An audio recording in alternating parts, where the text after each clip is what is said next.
Welcome back. Today's story filled with drama and unexpected turns. Hit like, subscribe, and let's jump in. Amelia and I have been married 5 years. We graduated from university together and were married within a year. We both have fantastic careers and are saving as much money as we can for our first house. There are no children yet. I want kids, but Amelia is not interested in becoming a mother in any sense of the term. That seemed to be the sole disagreement in our marriage. We had our first personal experience while attending university, and we were always willing to explore new things. By new things, I mean within limits, nothing kinky or perverse. Our personal life was busy and reasonably consistent until around 4 months ago. Hiking is what brought us together at university. We both liked being outside, searching for the rare species we hadn't seen before. We met during an organized hiking event and realized we appreciated one another's company. It was pleasant to have someone to go out with, and it was even better that we shared our interests. Our first personal meeting occurred in the woods, which turned out to be Amelia's favorite spot to engage in sexual delights. She was a realistic sort of girl who never wore extravagant underwear, choosing ordinary brands over luxurious ones. I thought she was pretty. She had brown shoulder-length hair and a dark Mediterranean complexion. She had a wonderful round form. I received the impression that one of the reasons she was hesitant to have children was that she was terrified of losing her appearance. Another thing I admired about Amelia was her thick, black hair. She was scared to shave the extra hair on her body because she was concerned it would regrow thicker. That was great with me since I believed it contributed to her appeal. I was passionately in love with the lady. I had been preoccupied with my job for quite some time, and I believe I had been working too many hours. Amelia was arriving home from work much earlier than I was. She would change clothes and head to one of our favorite hiking areas until the sun set and it became too dark to see. She always maintained a record of the birds she observed. Normally, there wasn't anything unique or odd, but she believed it was vital to take careful notes. She was nearly obsessed with it. I arrived home after dark and generally fell asleep on the sofa as we watched TV. I was just working too much and not being a decent companion or spouse. After a few days without intimacy, I would anticipate her to get frisky. This was not occurring. She appeared glad that I was not attempting to make any physical contact. That's when I began to worry. I never participated in team sports growing up. My parents attempted to involve me in a variety of activities with other children my age. The trouble was that I had a nasty temper. I would get enraged at the least provocation and assault any child who upset me. By the end of high school, I figured out how to manage it. My wife was unaware of the situation, and it seemed that she did nothing to drive me over the brink. I think that's why I was drawn to her. My parents never spoke anything to her about it. I changed my job and schedule so that I could spend more time with Amelia. I told my supervisor that I had overextended myself, and he perfectly understood. Now I needed to attempt to make things right with my wife. I had no cause to accuse her of being disloyal, but I could see she was dissatisfied with the amount of attention I was giving her. Amelia, are we overdue for a vacation? No, I do not think so. I suppose we could fit in a quick one if you have the time. Well, I was thinking of a week or two somewhere calm and lovely. I feel like we haven't spent much time together recently. Maybe a 3-day weekend, Daniel, but neither of us wants to be gone from work for longer than that. I believe it is critical that we keep to our strategy to save for the down payment on the home. Your arduous hours and overtime have helped to grow the pot, and I don't want to see us fall behind. Amelia, the home is important, but I don't think we've spent enough time together. When I come home from work, I'm too weary to be decent company, so we spend our weekends doing housework and shopping. Darling, I believe you are making a huge issue out of nothing. I'd be fine to take a short trip somewhere nearby, but am not up for a long vacation. I don't feel prepared for it. I suppose I'm simply worrying too much. I want to ensure that I am doing all possible to keep you satisfied. I'm happy, Daniel. I'll let you know if things start to go wrong so we can stop it in its tracks. We have enough real issues without creating fictional ones. I hope you are correct. I do not want you to have a wandering eye. She gave me a small sparkle as I said that. Well, there was my huge endeavor to improve my marriage. I performed a poor job. I suppose I was no better at repairing things than I was at recognizing that anything was wrong. I didn't say anything about my new working hours. I made a feeble effort at intimacy that night, but she had a headache before going to bed. I reviewed Amelia's birding journal. She looked to be going out on a regular basis, but her sightings were almost non-existent. I have a tiny motorbike that I adore. It's speedy, quiet, and simple to use. It isn't as loud and clunky as the larger versions. It always starts and functions well. That day, I drove it into work. Amelia generally arrived home about 4. Around that time, I informed my colleague, Linda, that I would be in the archives for the remainder of the day. I requested her to contact me on my mobile phone when she was leaving for home. There are no landline phones in the basement, and no one generally works there. I left work at the fire escape in the rear of the building, putting a little wedge in the door to block it from locking. 5 minutes later, I had parked down the street from the home. The motorbike was simple to conceal. My wife arrived home at her normal hour, changed clothes, and was on her way to her bird viewing spot within 10 minutes. I knew where she was heading, so I didn't follow too closely. 10 minutes later, her vehicle was parked in the Silver Creek Main Trail parking lot. A black SUV was sitting nearby. We spent a lot of time in this park, so I was well familiar with its pathways. After parking the bike in some woods, I began riding another path. I took my time and tried not to make any sounds. Years of trekking have given me an advantage in this area.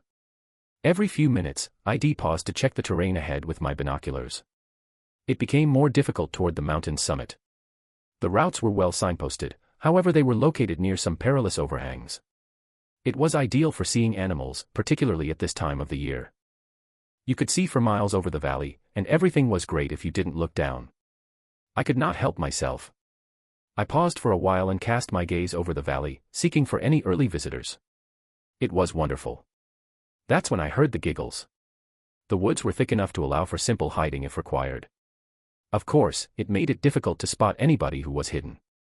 My attention was now drawn to the faint sound. I heard it wasn't continuous, which made it difficult to identify. Slowly, I moved forward, making no noise and listened closely. A flash of yellow revealed them. It was the lining of her vest. I selected a comfy location with a good view and got out my scope. The binoculars were useful, but the scope provided a far clearer image and had a camera attached. I was raised above their area and was able to locate a position where I could lie prone and obtain a good look. I could remain concealed and observe for an extended period of time without being exhausted. It was a fairly private location, and they didn't have to worry about someone discovering them by mistake. My wife's friend was Oliver Hart. He joined Amelia's business 6 months ago. I met him at many work occasions. He was a kind enough person, and I liked him. Of course, my sentiments for him were shifting quickly. He had a charming wife, quiet but pretty in a mousy kind of way, and 2 little sons of elementary school age. I loved his lads and hoped I had a few like them. Why would a person from such a nice family want to tamper with my wife? They put out a blanket for me to get comfy. Amelia quickly slipped out of her trousers and panties. They were out of earshot, but I could still hear some giggling and chuckling. Amelia had one of her legs lifted up, giving me a clear look. She was tormenting him by pulling her knees up to her chest and gripping both legs just below the knees. They both began having sex. I took a few decent photos as he proceeded. I eventually realized that what they were doing was neither romantic nor loving. It was kind of like seeing 2 dogs mate. At this time, I realized I wasn't enjoying seeing these 2 individuals, and I was beginning to become upset. The first shock of what was going on had worn off, and the rage was rising. I suppose I should have raced down there and let my rage take care of the problem, but I pushed myself to bear it. I had no strategy and would have to improvise. It didn't take him long to complete, and after a few minutes of laying on the blanket, my beloved wife performed a brief act of intimacy for her colleague. There was some more laughter, and they began to dress. The entire meeting lasted less than an hour. Amelia offered him a little kiss, not as a lover, but as a friend. He was getting the blanket together as she began to walk away. It looked that they had decided it was best if they arrived and went separately. I was out of the way, and she didn't see me laying there. I hurriedly grabbed my belongings and proceeded down the trail behind her, far enough away that she could not see me. I stopped at the Eagle Summit Overlook, which was a flat rock that protruded into the valley below. The drop was at least 300 feet, a beautiful but deadly location. I was standing there with binoculars, watching out, when Ethan walked down the trail. When I saw him, my blood boiled, but I remained calm outside. "What are you looking at?" he asked. "It's a red-tailed hawk feeding her babies at the top of that pine tree." He looked over that direction but saw nothing. Of course, there was nothing to see. "What about that tree over there, full with pine cones?" "I still can't make it out," he said, stepping closer to the edge and leaning over. Then he stared back at me. "Don't I know you from somewhere?" Yes, we've met before. I'm Daniel Grant, Amelia's husband. His eyes widened. His dying words were as I gently pushed him over the brink. For the following several seconds, everything moved at a sluggish pace. It looked like it took him forever to reach the bottom, although it was really just 4 or 5 seconds. My mobile phone rang when I was looking over the edge. Ethan was laying face down, with his leg elevated beneath his torso in an uncomfortable posture. As I answered the phone, I spent a minute staring at him, enthralled. "Hi, Linda. What's going on?" "I am going to depart immediately." "Will you stay down there all day?" "No, I'm just finishing up. I should be back upstairs in about 10 minutes. "Okay. I placed 2 letters on your desk that need to be signed. I need to mail them out first thing in the morning." "No issue, Linda. Thank you.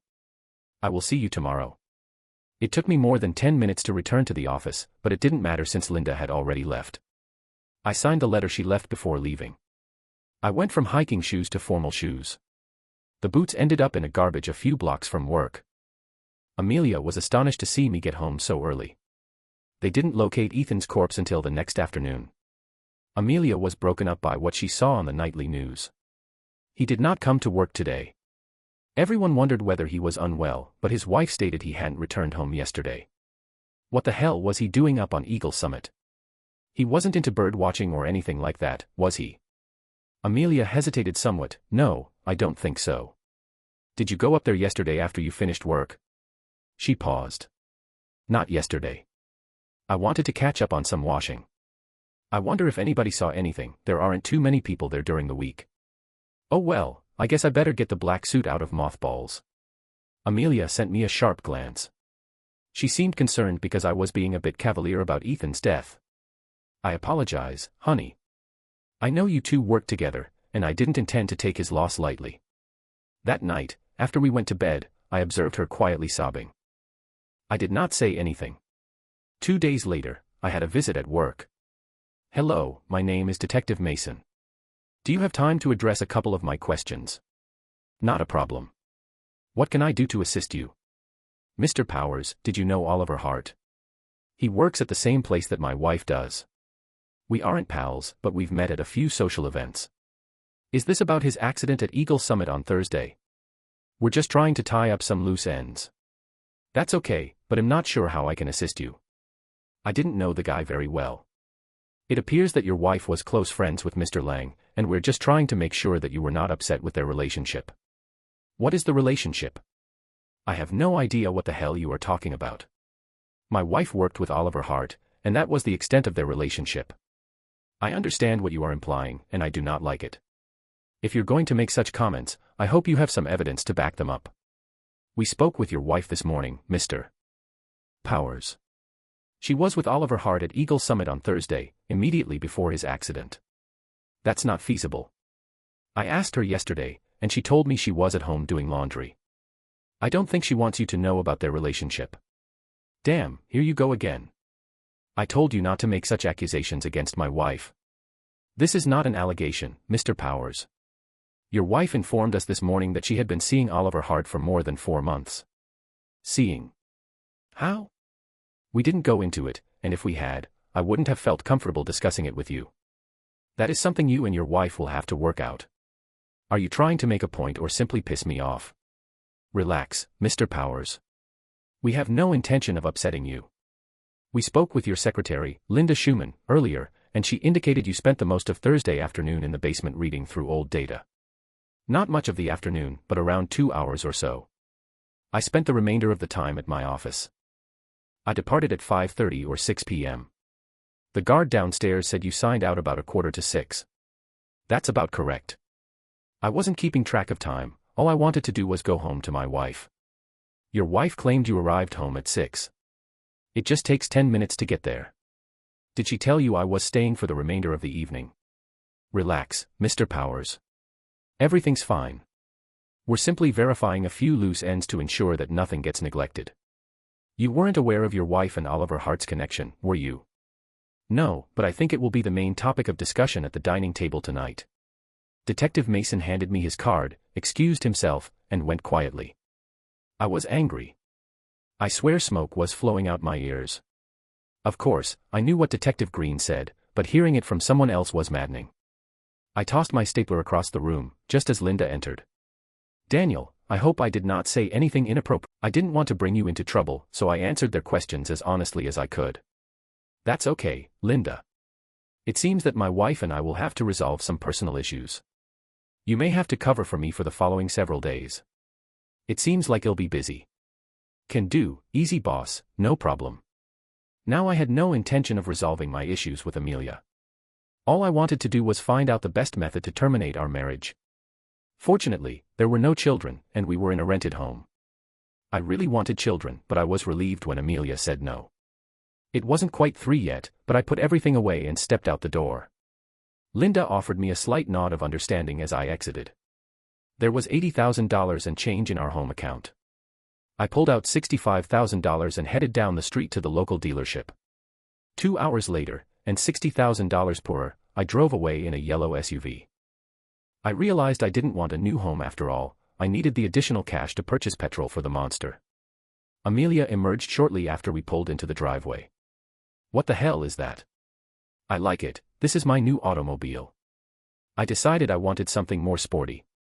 Are you crazy? How would we ever pay for something like that? Not a problem. I paid for it in cash, with what? Where the hell did you get the money to buy that truck? Don't tell me you took money out of our household account. Well, I didn't see why a single guy needed a house, so I got the SUV instead. As we entered the home, there was a throng forming outside. Amelia grasped my arm. What do you mean by a single guy? I believe you already know the answer to that one. Why do I want to purchase a property with you? Hell, why would I want to remain with you? Come on, Daniel, you're talking like a mad guy. Calm down and make some sense. Okay, honey. Detective Green came to visit me today and informed me about your connection with Oliver Hart. You were with him at Eagle Summit yesterday. You told me you were at home doing laundry. Could you explain that? I did not want to offend you. Ethan and his wife were experiencing troubles, and since he was new in town, he had no one to speak to about it. I was only offering him a shoulder to cry on. What was the problem with going to Denny's or Starbucks?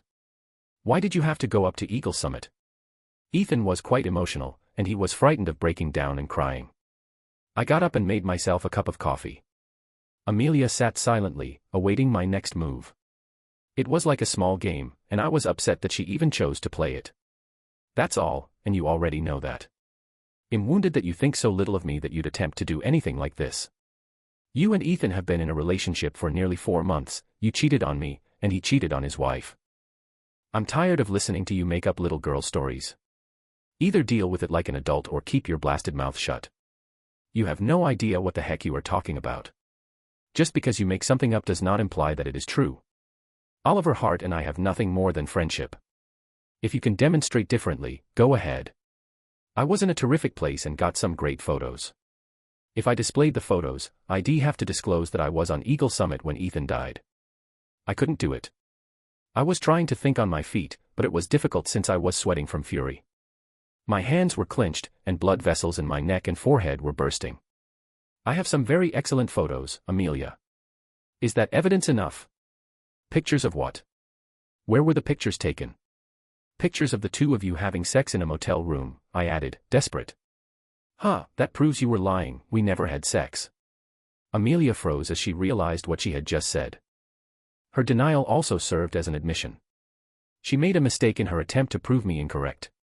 She didn't complete the statement, her eyes blazed at me, and her lower lip began to tremble in rage. She despised being beaten. You are the son of a witch. I'm not talking about it anymore, and you're not getting divorced from me. You may sleep in your new vehicle since you will not be going into my bed for a long time, if ever. Get your own meal, and leave me alone. We're still going to the funeral together tomorrow, correct? Kiss my bum. It was a unique funeral since neither Ethan nor his wife, Emily, were from the region. I'm not sure why she chose to bury him here rather than at their homeland. The only thing I could think of was that she was distraught by the circumstances surrounding his death and did not want to explain it to their friends and relatives. The majority of the attendees came from the workplace where Amelia and Ethan worked. At the conclusion of the service, individuals passed by the widow, giving condolences. As we arrived, Emily directed the two boys to stand with a buddy nearby. Amelia extended her hand, and Emily looked her in the eyes. You have a lot of courage coming here, witch. You shattered my marriage and my family, and you have the audacity to come here and rub it in. If I ever see you again, I will rip you to pieces. That's a promise. Amelia just gazed at her with her mouth wide. She wasn't sure what to say or do. She began to say something, but changed her mind and just turned and went back to the vehicle. Several folks close overheard the whole event. As Sophia Hart watched my wife walk away, I saw hatred in her eyes. I am sorry if she did anything to offend you, I am sure it wasn't intentional. Oh, grow up. She cheated on you, and you still protect her. What sort of wimp are you? Go comfort your witchy wife. You were simply aggravating me, and I don't need that right now. I gave her a little nod and returned to the vehicle. Amelia said nothing on the way home, but when we arrived at the house, she unloaded on me. You are the son of a witch. Why did you demand that I attend that blasted funeral? Is it just to make me seem foolish? Sorry, but there were a lot of people there from your work. Why would she choose to assault you? Blow it out your bum, you smart-mouthed scumsucker. She stormed inside the house, and I didn't hear anything from her the rest of the day.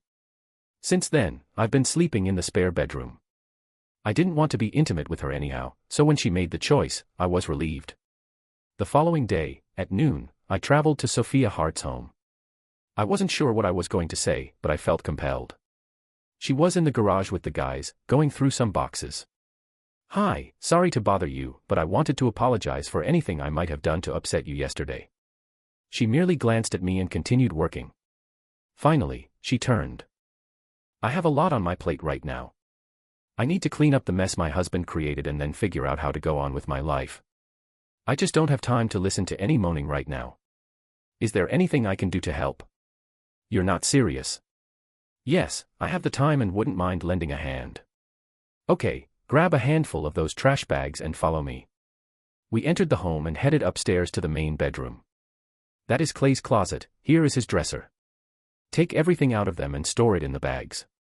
When you are finished, donate them to Goodwill. Can you handle that? Sure can. The lads assisted. Caleb and Lucas, this is Mr. Powers helping put Daddy's stuff in the bags so we can get rid of it. Okay, both lads shook my hand. Caleb was probably 8, and Lucas seemed to be 6. They were 2 attractive children that I would have given everything to have. In less than an hour, the boys and I were carrying the bags of clothing and shoes down to the SUV. I ran downtown to load and then returned home. What happens now? That's fine, Mr. Powers. You don't need to do anything else. You should not feel compelled just because of what your wife did. Do you know precisely what they did, or is just speculation? A little of both, but I don't want to discuss it in front of the lads. Could we address it later? Come over tomorrow. I need to clean out the basement and garage. If you don't mind working while we chat, the boys have a play date with their schoolmates. That sounds good, but I'll miss the guys not being here. As I drove away, I felt somewhat better about things. I apologized for murdering Emily's husband, but I believe he deserved it.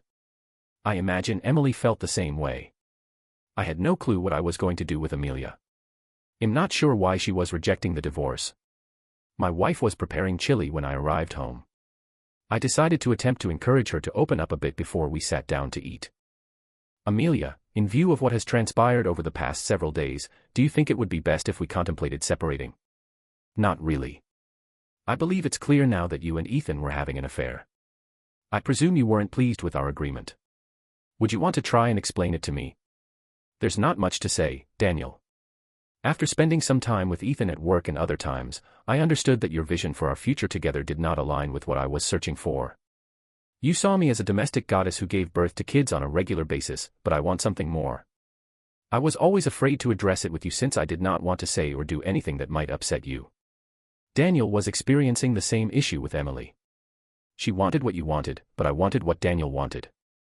We ended up comforting each other, and intimacy followed. He was not better than you, just different. Given everything you've told me, wouldn't a divorce seem appropriate? No way. I have no intention of abandoning my house and all the benefits of marriage just because we disagreed. I plan to remain here. You can't kick me out since I haven't done anything to deserve it. I don't think you will leave, so we will just have to get used to staying in the same house together and putting on the image of being a married couple. I'm not ready to call it quits yet. For goodness sake, why not? I don't want to discuss it anymore. Sit down and eat. There was no talk during dinner, it was abnormally silent. I gulped 2 long necks since the chili seemed to be very spicy. About 2 hours later, I began experiencing stomach aches. I made numerous visits to the restroom before throwing up. I observed that there was some blood in the bowl. Amelia, I'm feeling quite awful. Can you take me to the emergency clinic? Hell no. Desperate Housewives is almost about to start. If you get a stomachache, use Tums. It's more than just a stomachache, Amelia. Come on, drive me. You're acting like a baby. I grabbed my keys and headed to the vehicle. My neighbor was taking out his garbage and asked me what was wrong. I explained, and he took me to the hospital's emergency department. The next thing I remember is waking up and seeing the sun shining through a window. I turned to look on the opposite side, and there sat Detective Green, reading a magazine. Good afternoon, Mr. Powers. I assumed you were going to sleep all day. What the hell are you doing here? What occurred, and what time is it? Hi, I'm the one who asks the questions. Take it easy, everything will come to you. Okay, sorry if I got a little anxious. It's understandable given the circumstances. Daniel, it seems that you got a hold of some nasty chili last night. Fortunately, your neighbor brought you here in time. They had to pump you out and administer a lot of expensive medication that I can't pronounce. I believe you had a high and low enema, or something similar. What the hell was it? They told me the fancy name, but basically, it was rat poison. What did she say? Well, she handed us the remaining chili, which tested okay. She claims to have no clue where the poison came from. She ate the same meal as you and was okay. We checked around the home and garage but couldn't discover anything. So, what are you planning to do? Nothing at present. When the doctor arrived with a nurse, he examined a number of things while the nurse collected another blood sample. He told me I could go home when I was ready and handed me a piece of paper with a list of bland foods. I stole Detective Green's phone and contacted Emily to apologize for not coming there to assist her. Felix snatched his phone back. Mr. Powers, why does your wife wish to murder you? I do not know. Why did she murder Oliver Hart? Do you know that for sure? No, I don't, but she was on Eagle Summit, and she was the last person to see him alive. Come on, Daniel, he'll give you a ride home. When we came home, Amelia was all gushy and apologized again for not being more sensitive to my concerns. I walked into the spare room and closed the door. I didn't eat another meal at home after that. The following day, I informed Linda that I would be out on a sick day and requested her to look for an apartment for me. She had somehow figured out what had occurred. I waited until Amelia had gone for work before beginning to gather some of my belongings so that I could move out swiftly if required. I was disappointed that the cops were unable to do anything about the poisoning. After a brief breakfast at the cafe, I dropped over to meet Emily. The boys were in school, and Emily was more unhappy than Amelia. I assured her I'd be returning later after taking care of some personal matters. Amelia did not want a divorce, but she did want me to die. That meant one of 2 options: vengeance or money. I went to visit my insurance agent. I suppose it was a silly thing to do, but soon after our wedding, I purchased $1 million life insurance policy with Amelia as the beneficiary. The payments were substantial, but the monetary value had already surpassed $600,000. I cashed it in and terminated Amelia's collision and comprehensive coverage. I went to work and terminated Amelia's medical and dental coverage via the employer. Medical insurance would remain in place for 90 days, while dental coverage would expire at the end of the month. I moved the beneficiary of my workplace insurance policy to my mother. Linda was pleased to meet me and gave whatever assistance she could. The bank manager informed me that Amelia had already depleted the remainder of the housing fund, approximately $12,000. I described the issue to him, and he agreed to set things up such that he could shut the credit cards and bank accounts as soon as I informed him. I opened a new account and signed a slew of documents for him. I stopped by the home and saw Amelia dressed for hiking. We were cordial to one another but not excessively friendly. She stated she was heading to Eagle Summit to do some bird watching and rest. It seemed like I was being set up, but I chose to play along. Shortly after she departed, I was riding my motorbike. Her automobile was parked in the top lot, next to gray Ford pickup. I swiftly walked around the mountain to the bottom lot. Her mountain bike was attached to a tree along the side of the lot. I parked my motorbike on the opposite side, hiding behind some bushes. I despised the uphill trek, but it only took a few minutes. Amelia was standing behind a rock protrusion, talking to a man with a tiny shotgun. It was the kind of gun that used a pistol grip instead of a stock. As I watched, she handed him a picture and a business-sized envelope. He examined the photo carefully before opening the envelope and counting out a huge sum of money. They clasped hands, and Amelia began to move swiftly toward me. I hastily slipped behind a little ledge and waited quietly for her to pass. The guy she was speaking with crouched down behind the boulders to observe the route leading from the parking lot. He was waiting, and I was quite sure for what. Amelia had expected me to follow her and anticipated I would emerge from the lot where she had parked the vehicle. Going back down the hiking route was faster than going up. When I got to the bottom, I saw that her bike was gone. I grabbed the motorbike and drove up to the top lot. The Ford was unlocked, and there was a jogging suit on the front seat. I grabbed the registration from the glove box, a bag of matches from the center console, and the jogging suit trousers. I twisted the jogging trousers as tightly as I could before dipping them into the motorcycle's petrol tank. After finishing both ends, I threw the trousers into the truck's petrol tank, lighted the end, and dashed away as quickly as I could. Halfway down the mountain, I heard an explosion. I hope she gave him enough money to pay this. I probably violated a few traffic regulations on the way home, but I had to take some back roads to avoid catching up with Amelia. After parking the motorbike behind the garage, I pulled out the lawn fertilizer spreader and began spreading it back and forth over the yard. She was unaware that it contained nothing. My wife saw me a few minutes later as she walked down the street. Her look was one of disappointment. I had no idea what she was going to say to me, so I approached her first. "Where the hell is the Toyota? You left in the automobile and returned on the motorcycle. What is happening?" She fumbled and stammered without saying anything until her mobile phone rang. She looked aside when she answered it. I couldn't understand the talk, but it looked like the person on the other end was a bit thrilled about something. "Daniel, I left the Toyota on the hills and decided to get some exercise by cycling my bike home. I know that seems foolish, but could you give me a ride back up to the car?" "Darling, that doesn't make any sense at all. Come on, I'll run you up there." She said nothing throughout the journey to collect her vehicle. She spent a lot of time toying with her fingers on her lap.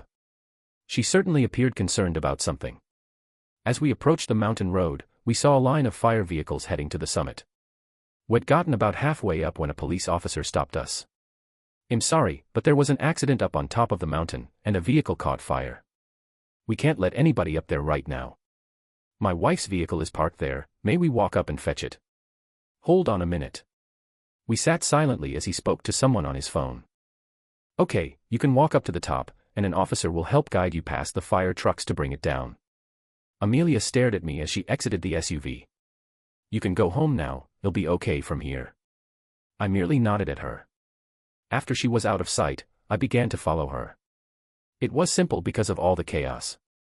When she reached the top, the man she was with on the hike approached her, waving his arms.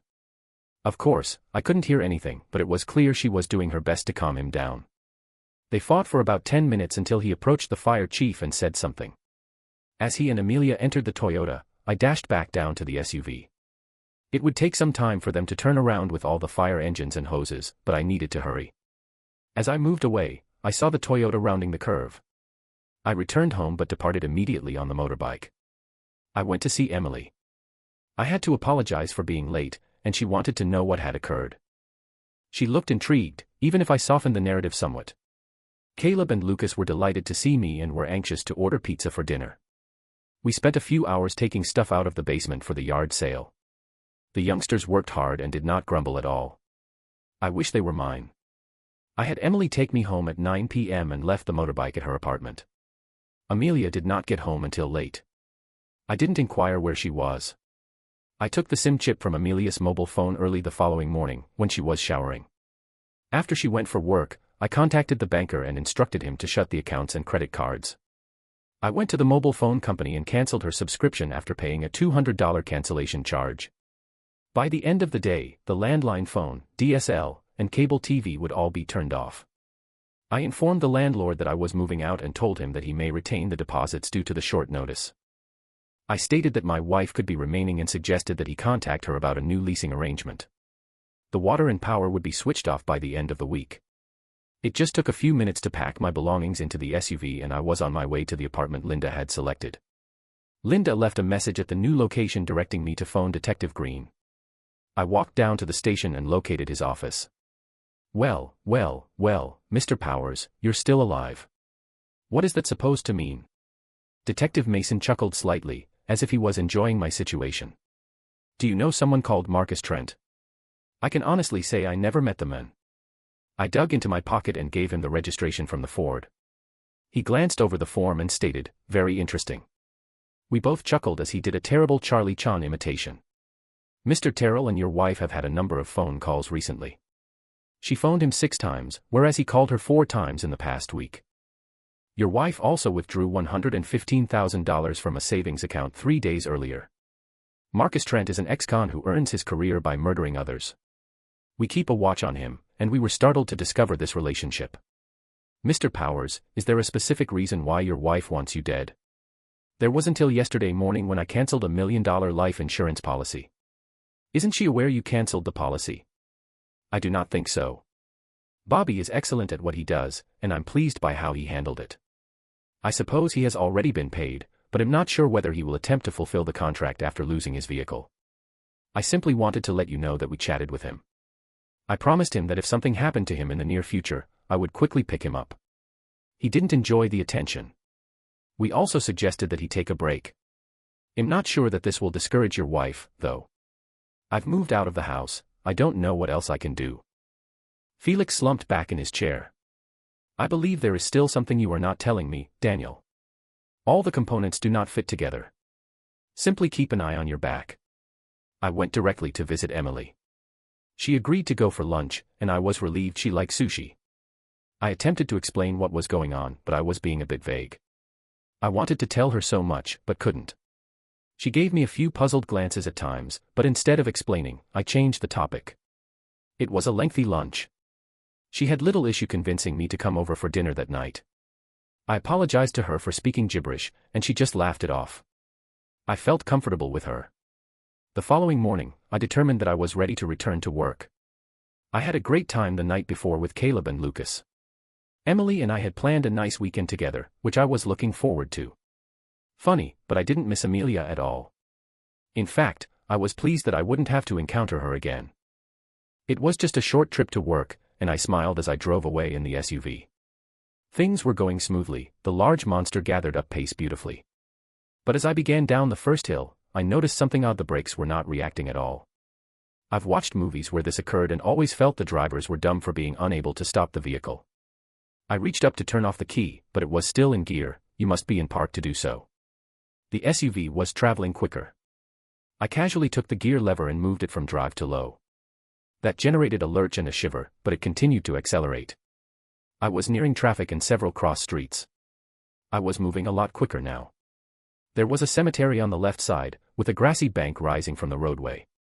I drove towards the bank while simultaneously yanking on the handbrake. The SUV completed a 180-degree turn and tipped over when it struck the bank. Everything became dark. For the second time in a month, I awoke in a hospital room. I heard myself and saw some activity around me. A nurse immediately looked into my eyes, and there was a lot of bustle in the room. There was a lot of discomfort. I was delighted I was receiving attention, but I also wished everyone would leave me alone. What a confused mess. Finally, it looked that someone of height had arrived, a trained doctor, I assumed. I fought to open my eyes and scan the room. There was a flutter of white coats, but Emily was at the end of the bed. I felt better. There was a lot of tweaking and checking, and I was suddenly really drowsy. When I awoke, everything was peaceful. I tried not to make any sounds to avoid the ruckus. I carefully opened my eyes and glanced outside. It was dark, and everything was rather tranquil. Except for Emily, who was sleeping in a chair by the bed, the room was empty. "Hello, are you awake?" She glanced up and grinned. "No, I am fast asleep and dreaming." "Thanks for being here." "No problem." I closed my eyes and fell back asleep. When dawn arrived, I awoke normal but still suffering.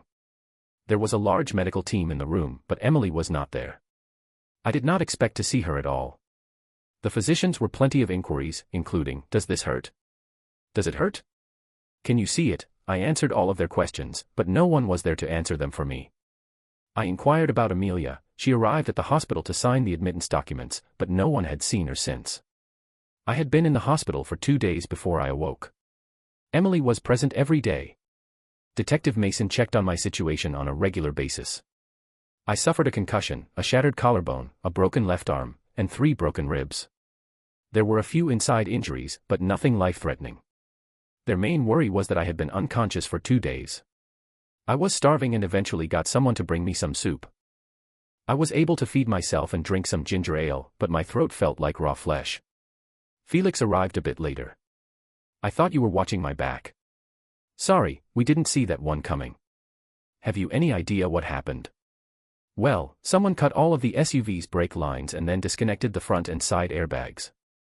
You smashed through the windshield, and the seatbelt shattered 3 of your ribs as you were leaving. Fortunately, nothing caught fire. The bad news is that the SUV was wrecked. I didn't like it anyhow. I just purchased it. Do you know where your wife is? I have not seen her since the day before the accident. They said that she signed the admittance documents here at the hospital. How did she know to do that? I went to the home to get her. I attempted to contact her, but she had no phone service. She wasn't pleased about it. After completing all the paperwork, a uniformed officer drove her home. When I inquired whether she wanted to see you, she stated it wasn't necessary.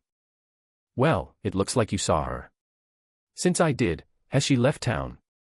We walked inside the home and looked about. Her handbag contained about $8,000. She left her driver's license, credit cards, and all of her personal belongings. I don't believe she would leave town empty-handed. We just think she is missing. Do you have any idea how the SUV got screwed up? We have no idea. Marcus Trent. No, believe it or not, Marcus Trent was hospitalized in Boston. It seems like a pair of guys kidnapped him and transported him to Philadelphia. They told him that they didn't want anything to happen to him. Who do you know in Boston? Damn, Felix, I don't know anybody in Boston, honest, I have no idea who you are talking about. I believe you. Look, I got to run. If you need anything, please let me know. How about a guard at the door? We both chuckled slightly as Felix went. Emily came in. Hi. The doctor said you may go tomorrow if you had somewhere to go. I informed him that you would be coming to my apartment. One of the nurses handed me instruction documents so I know how to care for you. I'll be able to replace your bandages and such. A visiting nurse will come by once a day to check on your progress, and the doctor will see you in a week. Okay, that sounds okay to me. Who will give me my sponge baths? You, or the visiting nurse? Your choice, I guess. Fortunately, both of my legs functioned. I could go to the restroom on my own and eat at the table like a normal person. The pain medicine made me queasy, so I attempted to go off it as quickly as possible. Emily and the boys were a delight, and I loved my rehabilitation. We didn't go outdoors for the first week, so I had her drive past the old home. The landlord was present and eager to discuss. He hadn't heard from Amelia and wanted to know what to do about renting the home. Our and her belongings remained, he wanted them removed in order to rent the space. We negotiated agreements that were suitable for both of us. Linda came to see me at Emily's place.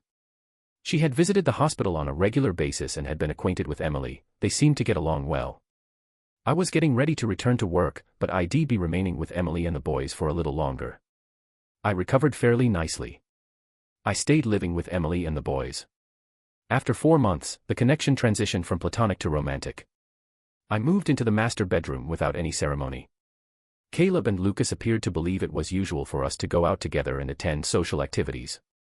I even began attending the PTA meetings. The only difficulty was that we weren't married. I was still married to Amelia. I checked up with Felix on a frequent basis, but he never provided any updates. Finally, I resolved to ask the court to proclaim her legally dead so that I could marry Emily. I brought her to a tiny, romantic Italian restaurant. After a lovely bottle of wine and a delicious supper, I was ready. Emily, I know it hasn't been long for either of us, but I really think I want to spend the rest of my life with you. Would you consider marrying? Is that a hypothetical inquiry, or do you have a proposal? I'm suggesting. Will you marry me? Yes, but we have one small problem. What is that? You have to meet my family in Boston. Dear listeners, please leave your opinions in the comments box below, and remember to like, share, and subscribe.